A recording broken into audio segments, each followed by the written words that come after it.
सो आज का जो क्लास है इसमें हम क्या पढ़ते हैं, ये पढ़ते हैं कि what is symmetrical fault and how you will calculate the symmetrical fault.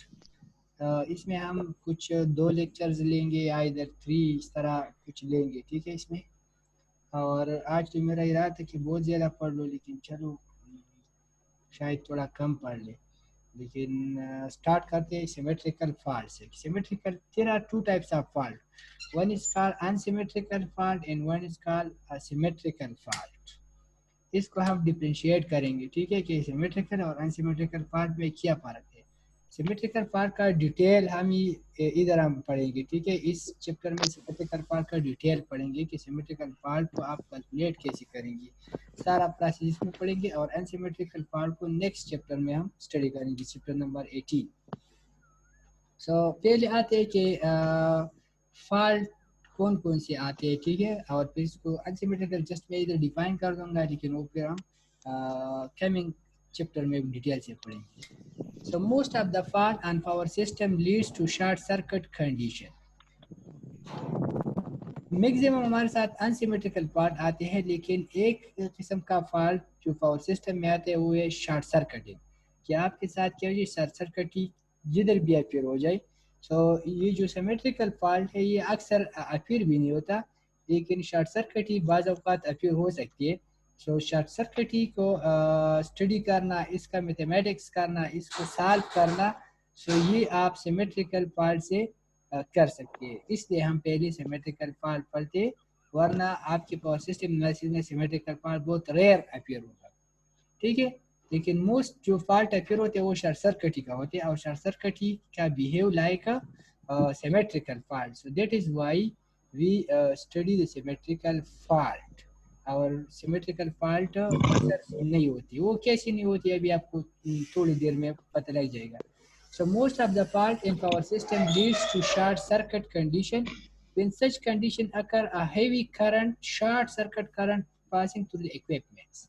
For example, आपके साथ जो भी हो, for example power system, power generation से लेकर यहाँ तक आपके घर तक जो सिस्टम है, जैसे ये आपके साथ ओवरऑल सिस्टम है, जिधर भी आपके साथ शॉर्ट सर्किट अपीयर हो जाए, शॉर्ट सर्किट का मतलब ये है कि मैक्सिमम करंट अभी पास होगा, और इससे वो इक्विपमेंट जल जाने की भी खतरा होते हैं, डैमेज होने की भी खतरा होते हैं, ठीक है। However, causing the considerable damage of the equipment and interruption of the service from the consumer.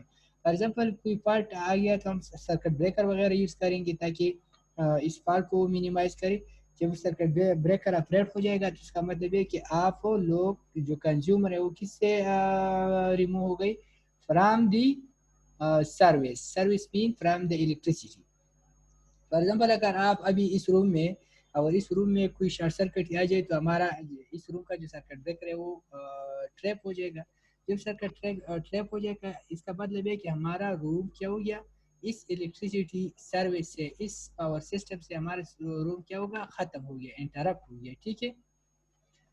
ये सर कहने का मतलब ये है कि अक्सर फॉल्ट हमारे साथ ये आते हैं कि शॉर्ट सर्किट का होते हैं, और शॉर्ट सर्किट का मतलब ये होता है कि लाइव वायर और न्यूट्रल वायर तरह। For example this is live wire, और ये सपोज आपके साथ न्यूट्रल वायर है, ठीक है। इसको एक दूसरे के साथ मिल जाए, इसका मतलब होता है शॉर्ट सर्किट, ठीक है। तो अभी जो शॉर्ट सर्किट अपीयर हो गया, इसकी वजह से मैक्सिमम करंट फ्लो कर रहे हो, क्योंकि I is equal to V by R from this equation. I is equal to V by R when R is very small. जी स्क्रीन ऑफ करी करी So V आप इसका नेटवर्क कमजोर है फिर।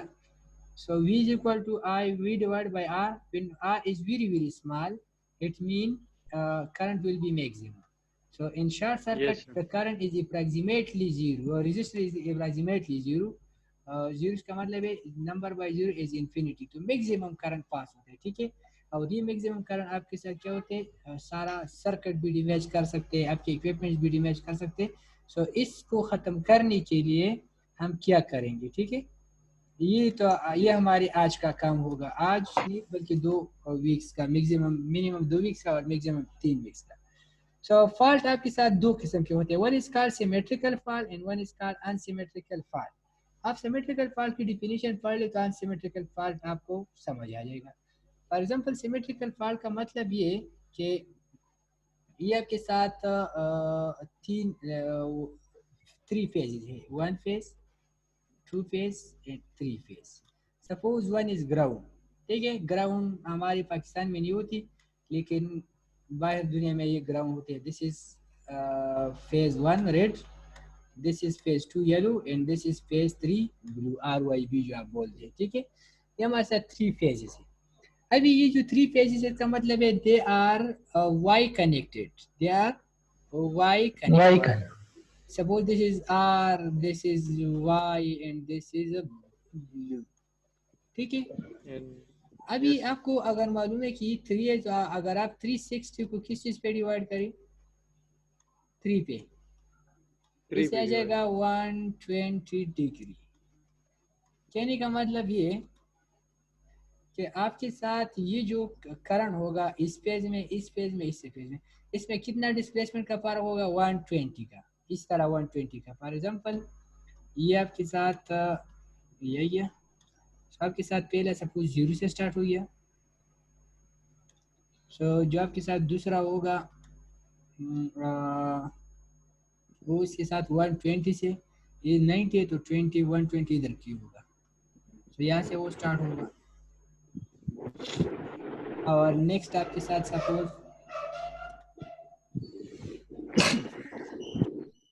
सपोज आपके साथ जो है वो ये आ रहा है कि इससे 120 इसका पोर्शन ये आ रहा है। फिर आप इसको डॉटेड मिला सकते हैं, ठीक है।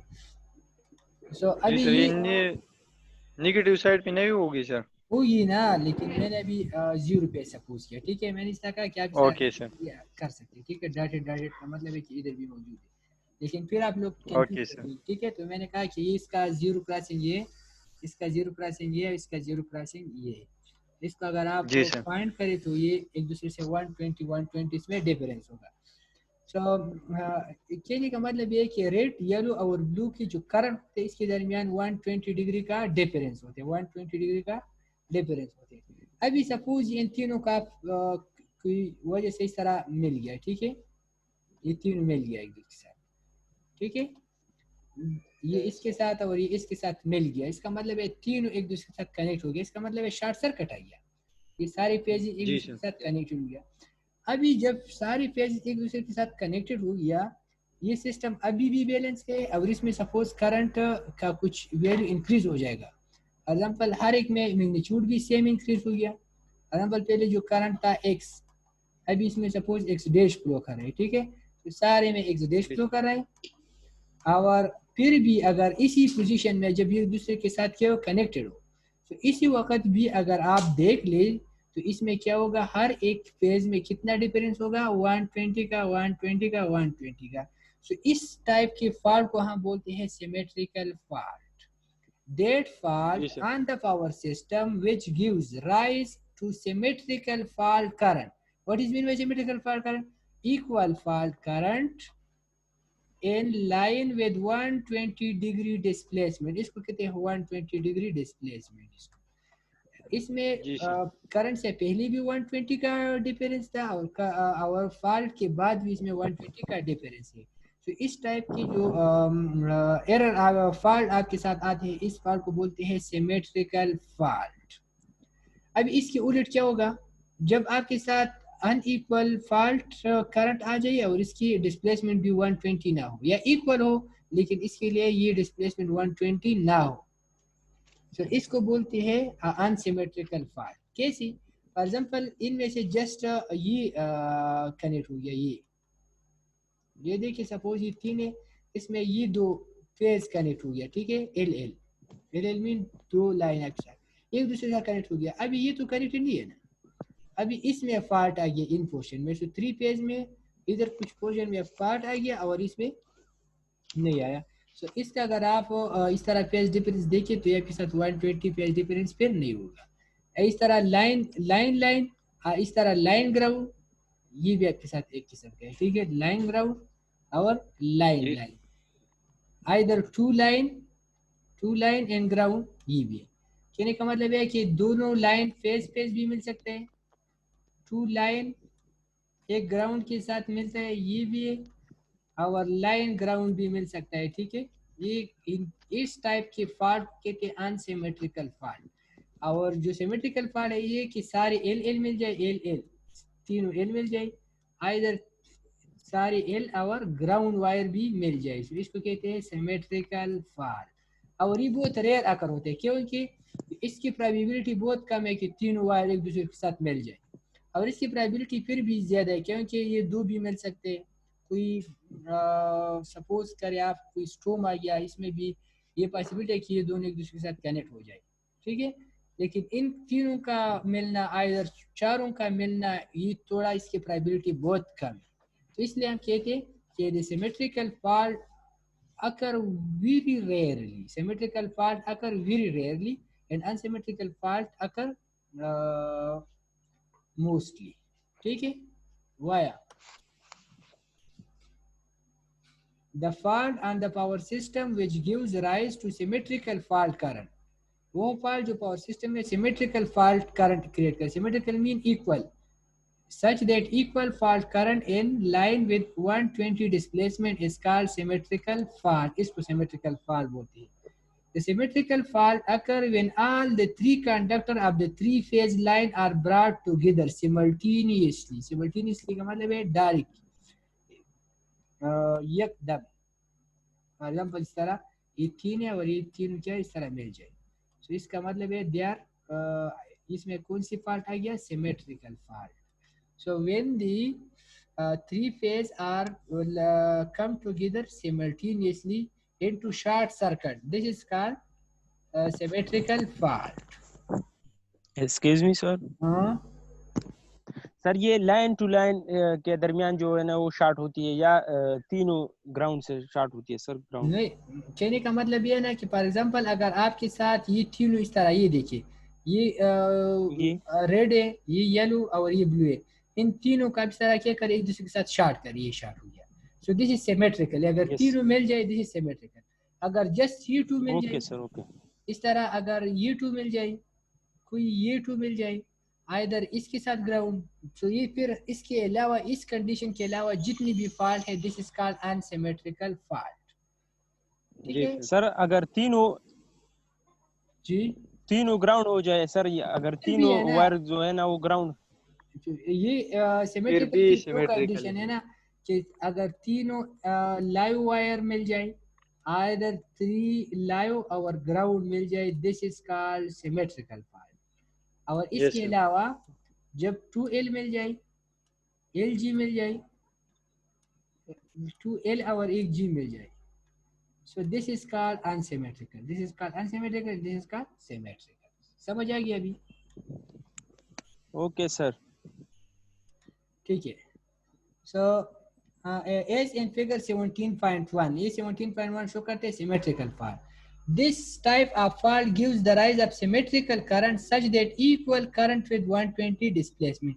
ये आपके साथ जब सारे कनेक्ट हो जाएगा तब भी हर एक में कितनी फेज डिफरेंस होंगी, 120 का फेज डिफरेंस, और इस फेज डिफरेंस को हम डिस्प्लेसमेंट भी बोलते हैं, ठीक है।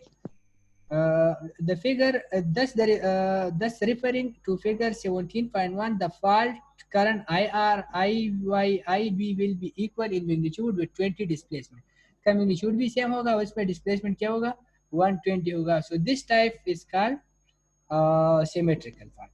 अभी symmetrical fault अगर आ जाए तो इसका कैलकुलेशन हम कैसे करेंगे? So as the system is balance system है, so बैलेंस सिस्टम का मतलब है कि अगर आप एक वायर के लिए फॉल्ट फाइंड करें तो हर एक के लिए सेम होगा क्योंकि इसका मैग्नीट्यूड और मैग्नीट्यूड सेम होगा और हर एक में 120 का डिग्री का फर्क होगा। तो कहने का मतलब ये है कि the symmetrical fault calculation easy है। क्यों? आप जस्ट एक फेज के लिए फॉल्ट कैलकुलेट करें और सारों के लिए वही फिर सपोज करें। सपोज करने का मतलब है कि इसके लिए कंसिडर करें और आपको जस्ट इसको 120 डिग्री का फेज दे दें। Because of the balanced nature of the fault, only one phase need to be considered in calculation since the condition in other two phases will be similar. The following point may be particularly noted।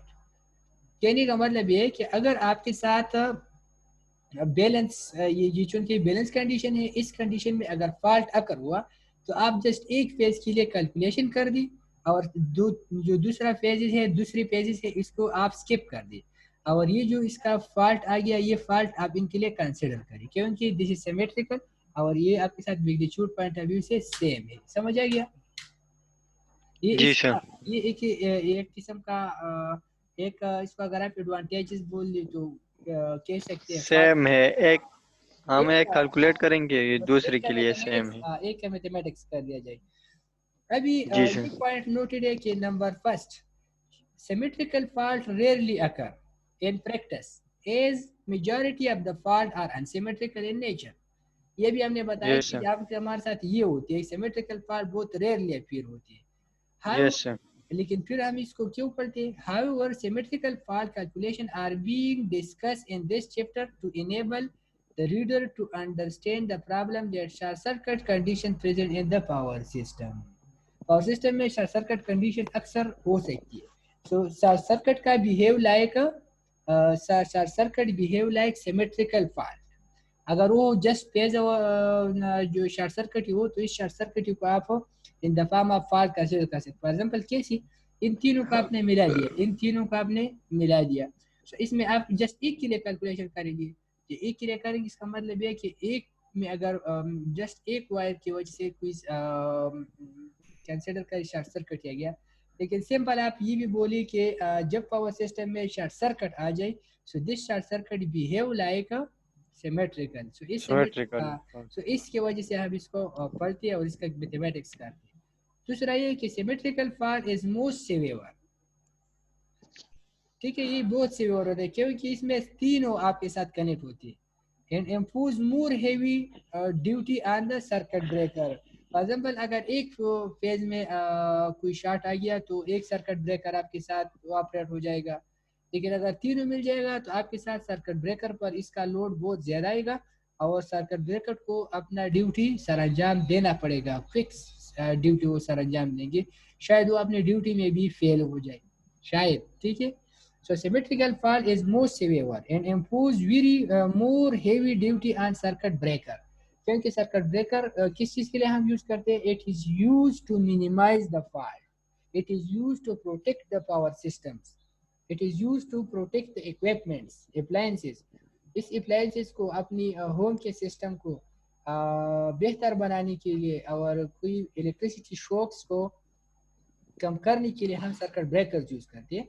सो जब circuits में कोई fault आते हैं तो circuit breaker operate होती है, जो कि सिमेट्रिकल फॉल्ट आकर होते हैं तो इसमें बहुत हाई करंट फ्लो होते हैं, तो इस वक्त उनकी ड्यूटी थोड़ा स्ट्रांग होती है, इसकी शायद उसकी उनकी भी जलने की खतरा होता है। ठीक है, सो ये 2 पॉइंट आपने याद रखना होगा कि सिमेट्रिकल फॉल्ट रेयरली अकर होते हैं और सिमेट्रिकल फॉल्ट इज सिवियर, ये बहुत सिवियर। ठीक है, ये हमारी था कि व्हाट। हाँ सर ये जनरेशन साइड पे होती है या वैसे जो? ठीक है, okay sir. Limitation of the fault current. अभी ये जो फॉर एग्जांपल फॉल्ट किसी पॉइंट पे आ गया, ठीक है, फॉर एग्जांपल ये जनरेशन सिस्टम है, ये ट्रांसफार्मर है और दिस आर ट्रांसमिशन लाइन, और इस पॉइंट एफ पे आपके साथ फॉल्ट आ गया, इस पॉइंट पे ये शो करते हैं फॉल्ट की सिंबल, ये याद रखिए this symbol show the fault. इस पॉइंट पे आपके साथ फॉल्ट आ गया, so how you will calculate the fault and what is the factor which affect the fault and what are the those factor which are used in the fault calculation। ठीक है, सो ये पढ़ते हैं लिमिटेशन ऑफ फॉल्ट करंट, इसमें हम ये पढ़ते हैं।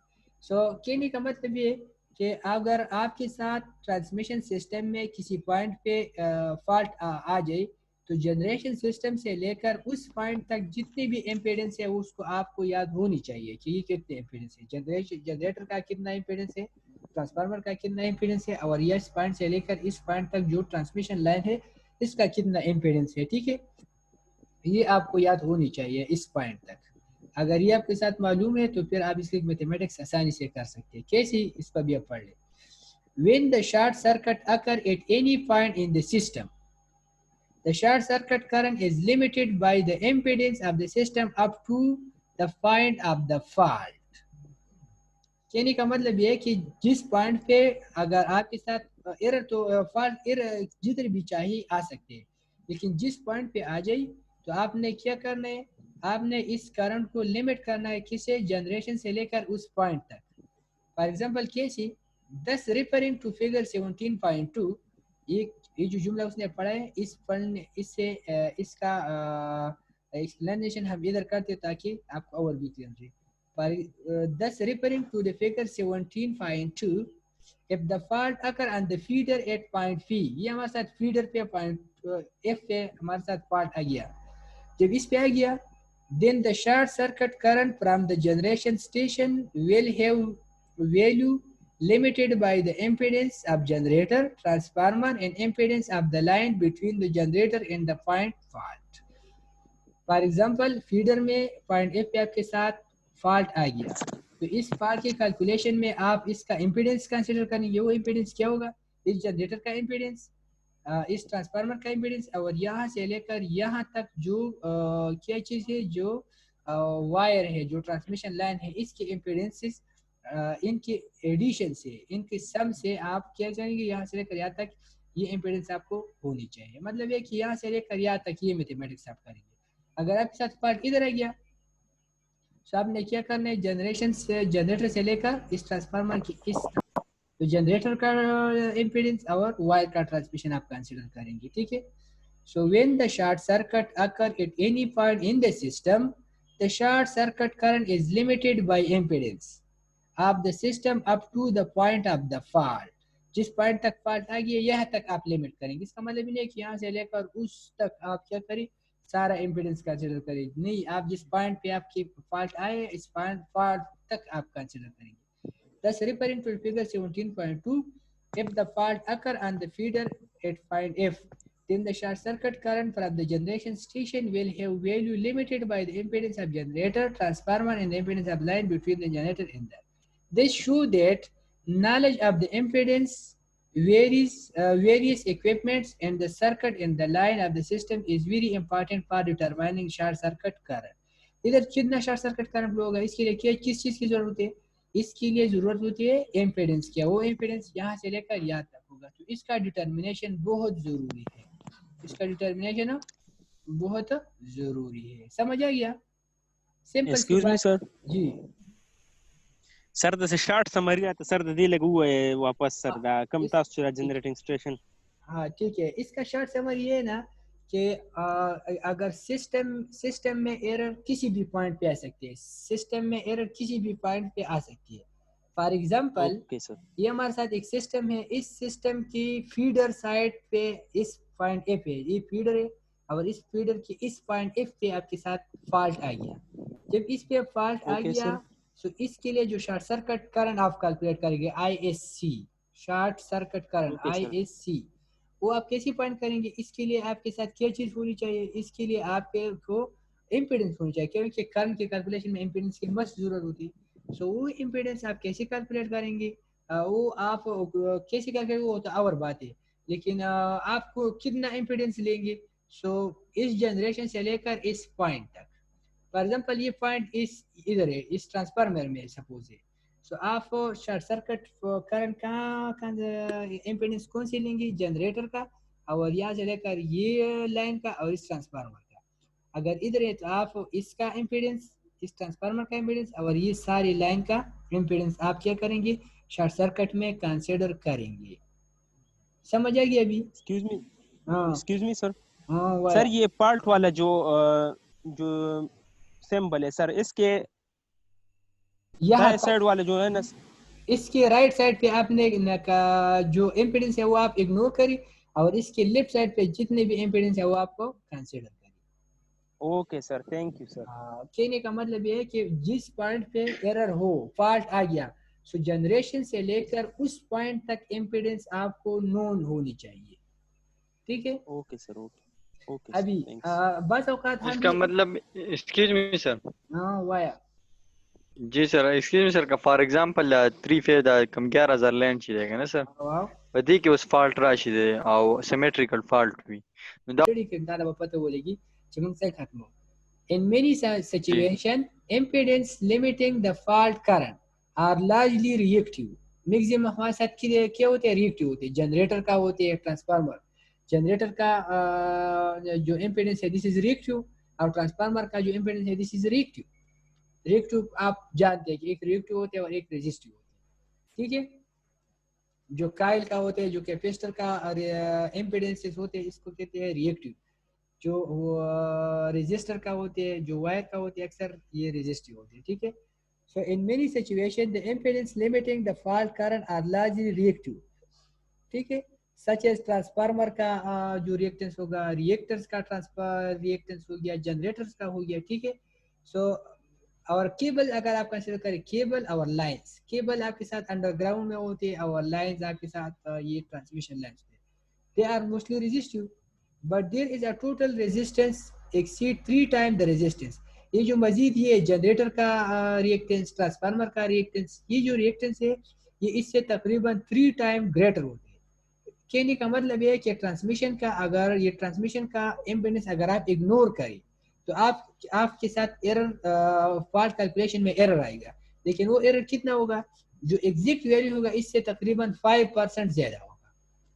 कहने का मतलब ये है कि फॉर एग्जांपल इधर ये आपके साथ फॉल्ट आ गया, इस फॉल्ट के लिए आपने शॉर्ट सर्किट करंट कैलकुलेट करना है, इसके लिए आपने जनरेटर का इम्पीडेंस भी लिया, ट्रांसफार्मर का, और इस लाइन का इम्पीडेंस आपने इग्नोर कर दिया। सो इस वक्त आपके साथ जो इस शॉर्ट सर्किट करंट होगा, और अगर आप कैलकुलेट करें इसको भी एग्जैक्ट कैलकुलेशन में, तो इसमें कितना फर्क होगा, 5%। सो 5% आप इग्नोर कर सकते हैं, तो इसलिए हम क्या करते हैं, इसको नेग्लेक्ट करते हैं, ठीक है। इसलिए बोलते हैं but the total reactance in calculation exceed 3 times the resistance, the later is usually neglected.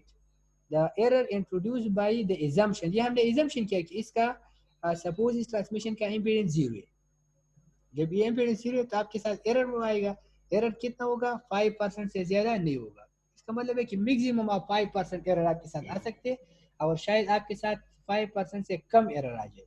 सो कहने का मतलब ये है कि आप ट्रांसमिशन लाइन का रेजिस्टेंस अगर नेग्लेक्ट भी करें तो ठीक है। समझ आ गया? Yes sir. हाँ, वो जमंग सा योमेंट पाती दे नु पे योमेंट के बबिया तासो वापस राशि,